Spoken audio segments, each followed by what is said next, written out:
Madame la Présidente. Madame la Présidente, on se retrouve aujourd'hui dans un débat d'urgence devant une situation qui, bien que très grave, est malheureusement devenue beaucoup trop fréquente. En ce moment, nos pensées, évidemment, vont à la population qui est aux prises avec ces feux, ainsi qu'aux autorités, aux travailleurs et aux travailleuses qui les combattent.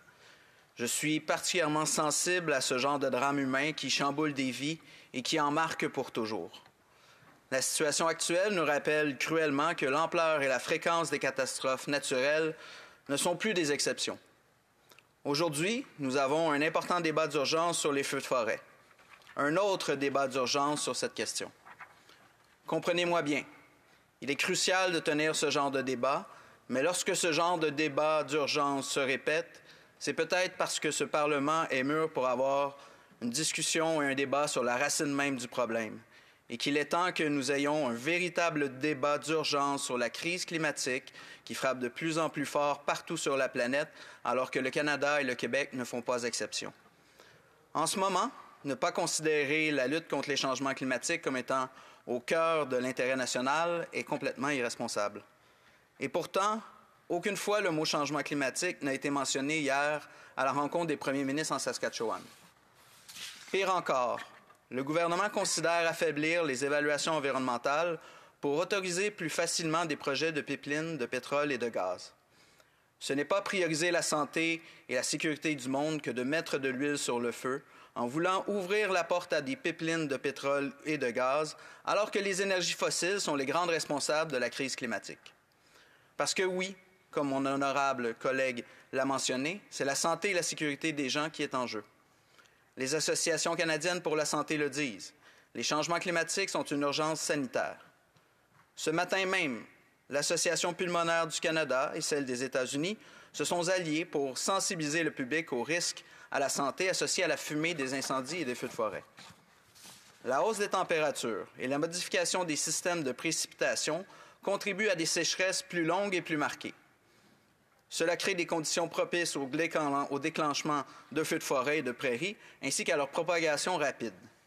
Si on ne s'attaque pas à la source du problème, en réduisant les émissions de gaz à effet de serre au Canada et en sortant rapidement du pétrole et du gaz, les débats d'urgence comme celui-ci vont continuer de se répéter et de s'accumuler. Parce que les crises du genre ne vont que s'enchaîner. Les changements climatiques provoquent des dévastations plus intenses et plus fréquentes, exacerbant ainsi les coûts déjà beaucoup trop élevés sur le plan humain, environnemental, mais aussi économique. L'action climatique n'est pas une dépense. C'est une nécessité et un investissement pour améliorer la qualité de vie des gens et celle des générations à venir. Nous l'avions dit durant la campagne électorale, et la réalité le confirme. La crise des changements climatiques crée des drames humains et augmente le coût de la vie. La pression exercée sur nos finances publiques par cette multiplication des catastrophes naturelles en est une illustration frappante. Soyons francs, il est désolant de constater que les incendies des dernières années, incluant les feux de forêt records de 2023, n'ont pas provoqué suffisamment d'actions concrètes au Canada. Après d'innombrables études, témoignages d'experts, de scientifiques, de spécialistes et de pompiers forestiers, nous savons très clairement qu'il faut passer à l'action et que les solutions existent.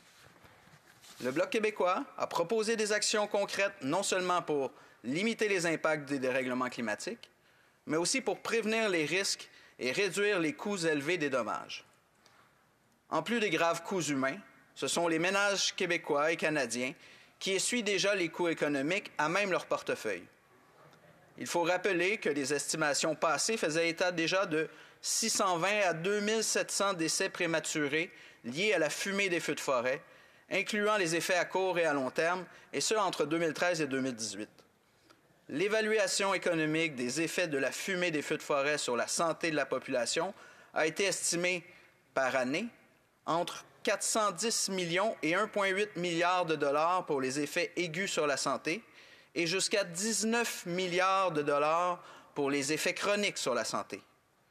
Pour réduire les coûts humains, économiques et environnementaux, nous devons investir massivement dans la réduction des émissions de gaz à effet de serre et dans les mesures d'adaptation aux impacts des changements climatiques. Selon un rapport de l'Institut climatique du Canada, 1 $ investi dans l'adaptation peut faire économiser de 13 à 15 $ en coûts futurs. Alors qu'au cours de la dernière décennie, le coût moyen des catastrophes liées au climat et des pertes catastrophiques chaque année a augmenté pour atteindre l'équivalent de 5 à 6 de la croissance du PIB. Les interventions d'adaptation sont variées. Elles incluent les infrastructures plus résilientes, la protection des écosystèmes et bien sûr des innovations. Elles impliquent aussi des solutions fondées sur la nature, y compris les techniques issues de savoirs traditionnels et autochtones. Des mesures d'adaptation sont nécessaires, mais il est crucial de souligner qu'elles ne sont pas suffisantes à elles seules. Pour être véritablement efficace, l'adaptation doit être impérativement alliée à de nouvelles mesures d'atténuation, c'est-à-dire la réduction des émissions de gaz à effet de serre. Moins nous réduisons nos émissions, plus les impacts augmenteront, moins nous nous adapterons, plus les coûts augmenteront et plus nous souffrirons. Les efforts de réduction et d'adaptation doivent être vus comme des investissements complémentaires et nécessaires. Avec les politiques actuelles, malheureusement, on se dirige vers un réchauffement totalement dangereux. Seuls des efforts massifs et immédiats peuvent limiter les risques.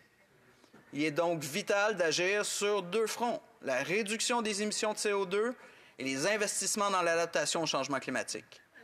On comprend la nécessité de débattre de ces enjeux, et oui, nous sommes d'accord, nous devons d'abord et avant tout traverser cette période d'urgence.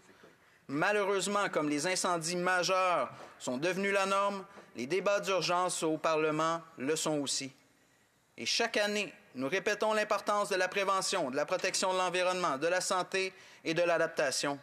Et les devoirs des parlementaires, c'est de prendre au sérieux l'augmentation des coûts des impacts des changements climatiques et de passer à l'action. Parce que j'aimerais conclure en disant que la portée de la solidarité que nous observons actuellement, elle est vaste, allant de l'entraide internationale à l'aide bénévole locale.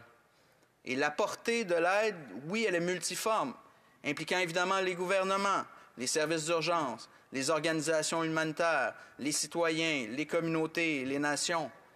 Mais la portée de notre responsabilité, elle est encore plus grande.